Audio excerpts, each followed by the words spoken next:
कहाँबाट आयो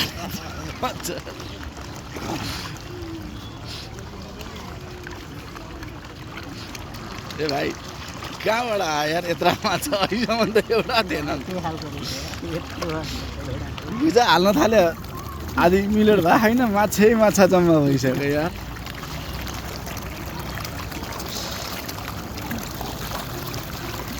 कति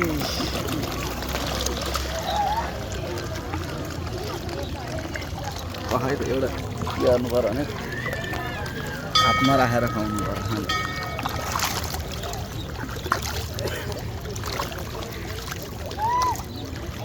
हातमा राखेर चाहिँ आउँदो रहेछ नि भाइ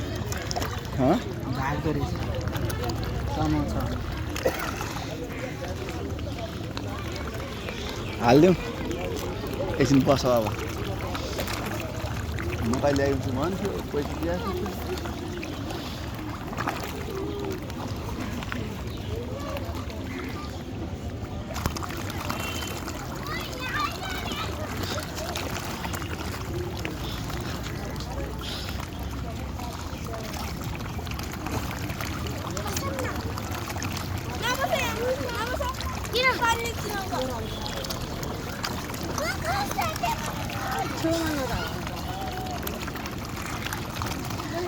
कमल पोखरियामा आएको चट्ट